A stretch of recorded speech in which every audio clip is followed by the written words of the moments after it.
दोस्तों इंडिया जैसे high population वाले कंट्री में 65% यंगेस्ट लोग हैं जो 25 से 30 साल की एज ग्रुप के बीच के लोग हैं। अब ऐसे में इंडियन गवर्नमेंट हर किसी को जॉब प्रोवाइड नहीं करवा सकती है और स्टार्टअप के लिए लोगों के पास इतना पैसा नहीं है। तो ऐसे में हमें जॉब करनी चाहिए या बिजनेस की तरफ ध्यान देना चाहिए, स्टार्टअप की तरफ ध्यान देना चाहिए। तो नमस्कार दोस्तों, मैं अंकित स्वागत करता हूँ आप सभी का। तो सबसे पहले बात करते हैं जॉब की। जॉब में आप किसी सेकेंड पर्सन के लिए काम करते हो। अब वो आपकी कोई भी प्राइवेट कंपनी हो सकती है या फिर कोई गवर्नमेंट जॉब हो सकती है जिससे महीने की फ़िक्स तारीख को आपके अकाउंट में एक फ़िक्स अमाउंट डिपॉजिट हो जाता है।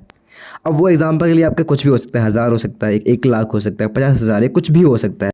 वहीं बात करें स्टार्टअप की, तो स्टार्टअप में आप कोई भी यूनिक सा बिजनेस आइडिया प्लान करते हो, फिर उसमें इन्वेस्ट करते हो। अब वो कोई भी प्रोडक्ट हो सकता है जिसकी लोगों को ज़रूरत हो।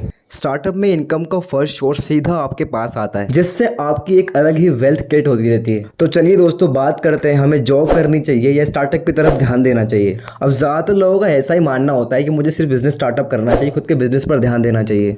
तो अगर आप भी ऐसा सोचते हैं तो आप बिल्कुल भी गलत नहीं हैं।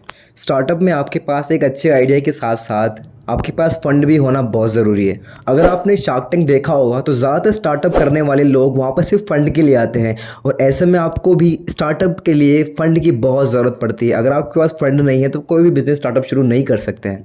अब ऐसे में आपको खाली बैठने के बजाय मार्केट को सीखना चाहिए, जॉब की तरफ ध्यान देना चाहिए। कोई भी जॉब करनी चाहिए, उसकी मार्केट स्ट्रेटेजी सीखनी चाहिए, पैसा काम कैसे करता है, मार्केट काम कैसे करता है, उसकी पूरी स्ट्रेटेजी को ध्यान से सीखना चाहिए। एक अच्छी जॉब करके भी आप अपने स्टार्टअप के लिए एक फ़ंड क्रिएट कर सकते हो जिससे इन फ्यूचर आप अपने स्टार्टअप को शुरू कर सकते हो एज ए प्लान के थ्रू। दोस्तों पर्सनल फाइनेंस एक्सपर्ट की माने तो एक देश की जीडीपी में स्टार्टअप्स का बहुत बड़ा योगदान होता है। अब अगर ऐसे में आप कोई स्टार्टअप शुरू करते हो तो आप देश के विकास में उसका योगदान दे रहे होते हो। दोस्तों मेरा पर्सनल यही मानना होता है कि आपको स्टार्टिंग से अपने दिमाग में, अपने माइंड में एक ऐसी स्ट्रेटेजी बना के रखनी चाहिए एज ए वो जॉब हो या बिजनेस स्टार्टअप। अब कभी भी कुछ भी शुरू करें तो आपको दिक्कतें महसूस ना हो, आपको सीखना चाहिए और सीखना ज़िंदगी में बहुत ज़्यादा ज़रूरी होता है। अगर आप फाइनेंशियली सीख रहे हैं तो आप जॉब करें या बिजनेस करें, आप बहुत अच्छा प्रॉफिट वैसे ही बना सकते हैं। हाँ, पर मैं ये भी नहीं कहता कि आपको सिर्फ ज़िंदगी भर जॉब ही करनी चाहिए, क्योंकि जॉब आपकी सिर्फ ज़रूरत पूरी कर सकती है। दोस्तों आपको ज़िंदगी में फाइनेंशियली फ्रीडम सिर्फ स्टार्टअप से ही मिलेगा, ऐसे बिजनेस से ही मिलेगा, जो आपको जॉब के परे, एक दुनिया के परे, लोगों की सोच के परे करना पड़ेगा।